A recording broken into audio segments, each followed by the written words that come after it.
GT Holidays, South India's #1 travel brand. You know you are special when you're with GT Holidays. கவலையின்றி சுவாசியுங்கள். உலகின் தலை சிறந்த மருத்துவர்கள் நுரையீரல் புற்றுநோய் சிகிச்சை அளிக்கிறார்கள்.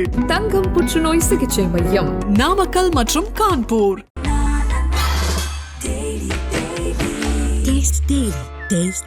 வீட்டில் போய் டிவியை ஃபுல்லாக சவுண்ட் வச்சுட்டு மறுபடியும் தாக்குறாரு, கொலைவெறி தாக்கு. அப்பா அடி அடி அடி அடின்னு அடித்தோன்னே ஒரு கட்டத்தில் மரிய சந்தியாவால் அடி வாங்க முடியாமல் கதவை திறந்து வெளில ஓடுறது பார்க்குறாங்க. கத்தி எடுத்து போடு, வெட்டி அந்த 3-4 வெட்டி ஒரு பெரிய பாலித்தீன் சாக்கில் போட்டு எடுத்துகிட்டு மூவ் ஆகுறாப்புல வீட்டை விட்டு. அக்கம் பக்கத்தில் உள்ளவங்க பார்த்தோன்னே என்ன இதுன்னு, இல்லை மாட்டுக்கறி அப்படின்னு சொல்கிறாங்க. ரோட்டில் எடுத்துகிட்டு போகக்குள்ள நாயெல்லாம் துரத்த ஆரம்பிச்சிருக்கு. அப்போ பைய போட வேண்டிய கட்டாயம் ஏற்படுது. நாய் கடிக்க முடியாது. இல்லை எதுக்கு 3 துண்டா வெட்டணும்? நல்லா போதையில் தூங்கணும்னு இழுத்து வச்சு கட்டையில் வச்சு கழுத்து அறுத்துட்டு தலைமுடியை போட்டு வைண்டிங் பண்ணுவாங்கல்ல, அந்த பூடு பண்ணுவாங்க. ஆமாம், ஒரு கென் மாதிரி சொல்லுவாங்க.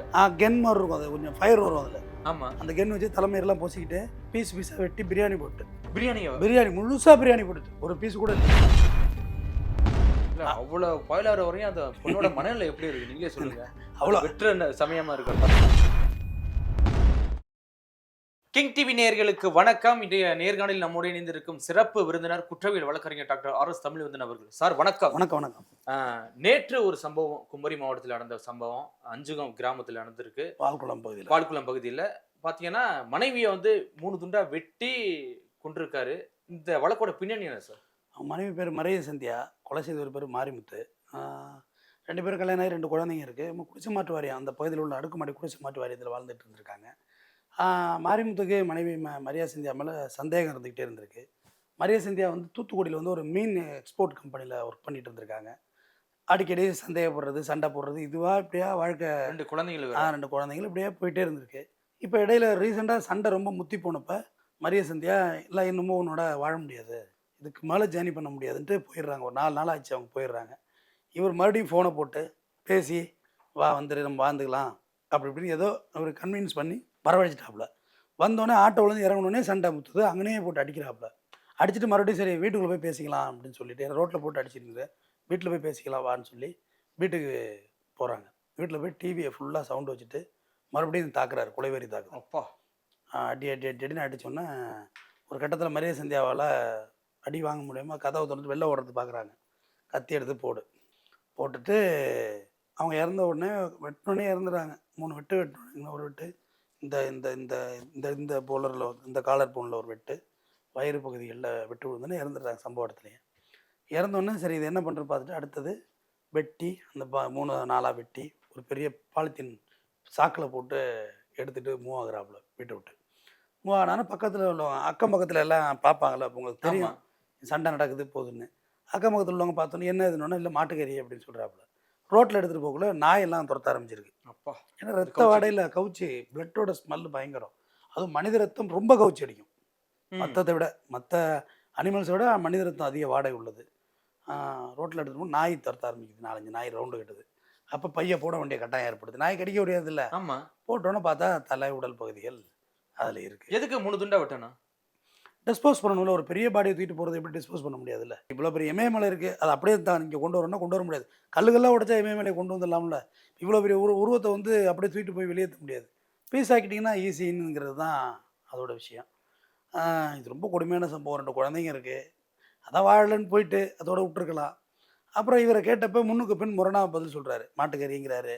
மாட்டுக்கறி எங்கே வீட்டுக்கு எடுவோமே, எங்கே எடுத்துகிட்டு போகிற அப்படின்னு கேட்குறாங்க. முன்னுக்கு பின் வரணுன்னே பைய போட்டோன்னே போட்டுட்டு ஓட ஆரம்பிச்சிடுறாப்புல. அப்புறம் மடக்கி பிடிச்சி காவல்துறையிட ஒப்படைச்சிட்டாங்க. சந்தேகத்தின் பேரில் அந்த கொலை நடந்திருக்குமா? அப்படி சார் மனைவி சந்தேகம் தான், பியூர் சந்தேகம் தான். அதாவது நடத்தையில் சந்தேகம், தப்பு பண்ணுறா இவன் நிறைய பேரோட தொடர்பு இருக்குது அப்படின்ற ஒரு சந்தேகம். நான் இப்போ இன்றைக்கி யூஸ்வலில் மொபைல் ஃபோன் யூஸ் பண்ணுறாங்கல்ல. ஆமாம், அப்போ யாருக்கிட்டேயே பேசணும், ஒரு கம்பெனிலேருந்து பேசுவாங்க. அப்போல்லாம் லேண்ட்லைன் ஃபோன் தாங்க. இப்போ மொபைல் ஃபோன் யார்கிட்ட ஃபோன் வந்துக்கிட்டு தான் இருக்குது. எல்லாருக்குமே ஃபோன் வரதான் செய்யுது. ஒரு நாளைக்கு 100 ஃபோன் 150 ஃபோன் எல்லாருக்கும் வரதான் செய்யுது. அப்போ அதில் சந்தேகம் வந்துடும் இந்த மனைவி மேலே. அதுக்கு இப்படி ஒரு தண்டனைங்கிறது ரொம்ப வேதனைக்குரிய விஷயம். அது இல்லை இருந்தாலும் சார் இப்படிலாம் கொலை பண்ணால் தெரியாது அப்படின்னு டிவி சவுண்ட் வச்சுட்டு கொலை பண்ணுறாருன்னா இப்போ முன்னாடி திட்டமிட்டு பிளான் பண்ணி நடந்திருக்குமா? அப்படி அதாவது நான் அது அவங்க எப்படி சொல்லணும், இதென்னா ஆளவந்தான்னு ஒரு தமிழ் ஃபிலிம். கமலஹாசன் எல்லாத்தையுமே ரிசர்ச் பண்ணி படம் எடுப்பார். அதில் வந்து டேய் சந்துரு அப்படின்னு கூப்பிடுவாங்க அவங்க அப்பா. ஆனால் இவங்க வந்து அந்த வாசல்கிட்ட நின்று தான் கேட்டுக்கிட்டு இருப்பாங்க, உண்டு கேட்டுட்டு இருப்பாங்க. அந்த மொட்டை கம்மல் கட்டுறாருல, ஆமா. அவர் மாடிப்படிலேருந்து ஓடியாடுற மாதிரி அங்கே நின்று டுப்பு டுப்புன்னு ஷூ சவுண்டு போட்டு அந்த சீனுக்குள்ளே என்ட்ராவார். இவர் சினிமாவாக கடந்து நீங்கள் பார்க்க வேண்டாம். இது மிகப்பெரிய உளவியல் பிரச்சனையாக பாருங்கள். உளவியல் நோயாளிகள் சராசரியை விட அப்நார்மலாக இருப்பாங்க. அவங்களோட அறிவு எப்படி சொல்றீங்க? இல்லை அவங்க அப்படி தான் இருப்பாங்க. உளவியல் நோயெல்லாம் நீங்கள் என்டையராக கேரி பேக்கை கையில் எடுத்துகிட்டு போகிறவங்கள சொல்லாதீங்க. அவங்க பாவம், அவங்க மனநோயாளிகள். உளவியல் நோய் வந்து இந்த சந்தேகம் இது படுறவங்கலாம் பார்த்தீங்கன்னா எக்ஸ்ட்ரானரியாக இருப்பாங்க. ஒரே விஷயத்தை யோசிச்சுக்கிட்டே இருப்பாங்க. அதை தாண்டி எங்கேயும் போக மாட்டாங்க. தாண்டி போவே போகாது. என்ன நீங்கள் வந்து டிக்ளரேஷன் கொடுத்தாலும் நம்ப மாட்டாங்க.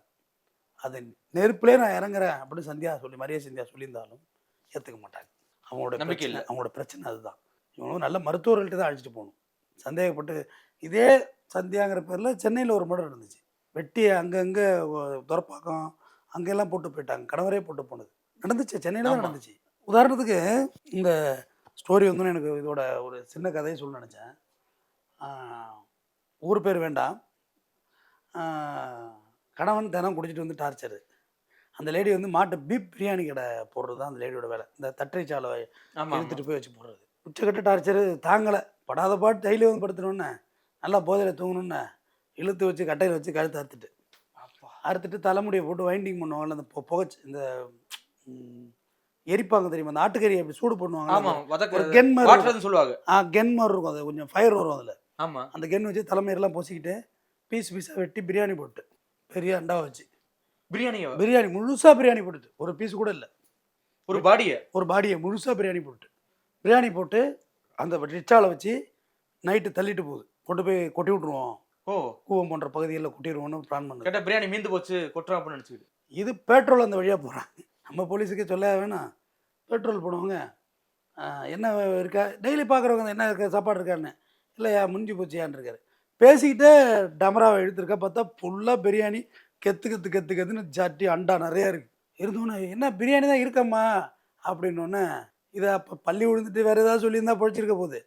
அழுதுட்டு என் புருஷனே வெட்டி சமைச்சிட்டேன் அப்படின்னு. அப்புறம் பாயில் ஆனது பிறகு வந்து என்ன மீட்டுன்னு கண்டுபிடிக்கிறதுல பெரிய கஷ்டம். பாயிலான தெரியாதா சார்? கண்டுபிடிக்க கஷ்டம். கண்டுபிடிச்சிருவாங்க மனிதன் வேறதுன்னு, ஆனால் கண்டுபிடிக்கிறது கஷ்டம். பாயில் ஆகிட்டுனா கறி வெந்துட்டுனா எல்லாம் ஒரு கறி தான் இங்கே. இல்லை அவ்வளோ பாயில் ஆகிற வரையும் அந்த பொண்ணோட மனநிலை எப்படி இருக்குது நீங்களே சொல்லுங்கள். அவ்வளோ வெற்ற சமயமாக இருக்கட்டும், என்ன அக்கிரமம் கட்டி அடித்தானா அதை அங்கே கேட்கணும்ல. கொலை பண்ணிட்டுங்கிறது சொல்கிறேன். அவன் டார்ச்சர் தாங்க பண்ணுறது தானே. அப்புறம் ஆனால் அது கொண்டு போய் கூவத்தில் கொட்டி இது எங்கேயும் கொட்டிருந்ததுன்னா நாய் நரியெல்லாம் சாப்பிட்ருக்கோம். பிரியாணி கேஸ் ட்ரையலும் பெருசாக நிற்கலது. எங்கே பாடி காமிக்கணும் எதுவுமே இல்லையே. அதில் பாயில்டான கறியை எங்கே போய் நம்ம எக்ஸ்பர்ட் ஒப்பீனியன் வச்சு என்னதை பண்ணுறது? இது வாக்குமூலம் கொடுக்கலையா? நான் தான் பொண்ணு வாக்குமூலம் கொடுக்குறேன். கன்ஃபெஷன் வச்சு தண்டனை கொடுக்க மாட்டாங்க. சொல்கிறேன் இது ஒரு திணைக்கதை பிரியாணி மாட்டுக்கறின்னு ஒரு சொன்னது விட்டு சொல்கிறேன். ஸோ இவர் செஞ்சது மிக மோசமான செயல். ரெண்டு குழந்தைங்க எதிர்காலம் போய்ட்டு இப்போ ஜெயிலுக்கு போயிட்டார். தீர்வா இது? ஆனால் மனைவியை சந்தேகப்படுறவன் வந்து மனிதனே கிடையாது. உண்மையாக சொல்கிறேன், நல்ல மனநிலையே கிடையாது. சந்தேகங்கிறது தப்பு. மனைவியை சந்தேகப்படுறோம் மனிதனே கிடையாது. நான் அவளை ஏற்றுக்கிறதே கிடையாது. சந்தேகப்படுறது 1000 விஷயம் இருக்குது, வாழ்றது 1000. இப்போ உள்ள காலகட்டத்தில் அது அதிகமாக போயிட்டு இருக்கு சார். அதிகமாக போய்ட்டு விலகி போகிறது தாங்க நல்லது. டிவோர்ஸ் பண்ணிட்டு போயிட்டே இருக்கு. நீங்கள் பாட்டு உங்கள் வேலையை பாரு, நான் பாட்டு எங்கள் ஜென்டலாக பிரிஞ்சு போகணும். காரி மூஞ்சி ஒருவர் பிரிவதை விட புன்னகையோடு பிரிந்து போகிறது தான் நல்லது. மியூச்சுவலாக போயிடுவோம். எதுக்கு வீணாக தகராறு? வேண்டாம், உனக்கு எனக்கு செட் ஆகாது. போயிட்டே இருக்க வேண்டியதுதான். இந்த இப்போ அதுல் சுபாஷ் இறந்து போனார் பெங்களூரில். என்ன டார்ச்சர் அவரை பண்ணியிருக்காங்க பாருங்க. அந்த லேடிஸ் குரூப்பே சேர்ந்து எல்லாம் ரிமாண்ட் பண்ணிட்டாங்க தெரியுங்களா? 3 பேர் என்ன கொடுமை அந்த ஆளை கட்டி அடிக்கணுமோ அவ்வளோ கொடுமையும் கட்டி அடிச்சிருக்காங்க. அவர் என்ன டார்ச்சர் ஆகி கிடச்சா சூசைட் பண்ணியிருப்பான் மனுஷன். அதுவும் நடக்குது. இங்கே தான் அதுவும் நடக்குது. இந்த சமுதாயத்தில் எல்லாமே இருக்குது. இந்த இன்பேலன்சிங் சொசைட்டின்னு சொல்லுவாங்க. மேலே கீழே இன்பேலன்சிங் நிறையா இருக்குது. எல்லா சமுதாயத்திலும் இன்பேலன்சிங் இருக்குது. ஆனால் நம்மள்ட்ட நிறையா இருக்குது. அண்ணாந்து பார்க்குற மாளிகை அதை நரிக ஓலை குடிசை, அவ்வளோ பெரிய டிஃப்ரெண்ட் இருக்குங்க. இந்த வாழ்வியல் முறை நமக்கு, இந்த ஒருவனுக்கு ஒருத்தி, இந்த கல்ச்சரு. ஃபாரினில் டிவோர்ஸ் பண்ணிவிட்டு மறுபடியும் சந்திச்சுக்குள்ளே இந்த குழந்தைங்க அங்கே அந்த வீட்டுக்கு போவோம், அந்த குழந்தைங்க இங்கே வரும், எல்லாம் ஒன்றா உட்காந்து சாப்பிடுவாங்க. இதுக்கு வேறு ஒரு கணவர் இருப்பாங்க, அதுக்கு வேறு ஒரு மனைவி, அவருக்கு ஒரு மனைவி, ஒன்றா சாப்பிடுவாங்க, ஒன்றா ட்ரிங்க்ஸ் பண்ண ஒன்றா சாப்பிட்றேன். இது என்ன கல்ச்சர்? இது அதான் எனக்கு தெரிஞ்ச அந்த கல்ச்சர் தான் நல்ல கல்ச்சர்னு நான் சொல்கிறேன். அந்த மாதிரி வெட்டிக்கிட்டு கொத்திக்கிட்டு நிற்கிறதுக்கு அதை நோக்கி தான் போங்கிறீங்களா? அப்படி அதுதான் உயர்ந்த சமுதாயம். அதுதானுங்க டிவோர்ஸ் ஆகிடுது. ஜென்டலாக பிரிஞ்சு போகிறது தானுங்க நல்லது. இங்கே போட்டுக்கிட்டு கலாச்சாரம்னு போட்டு போட்டு எய்ட்ஸில் 2வது இடத்துக்கு போய் நிற்கிறோம். கலாச்சாரம் உள்ள நாடு தானே. ஆமாம். அப்புறம் எப்படி எய்ட்ஸில் 2வது இடத்துக்கு வந்தோம்?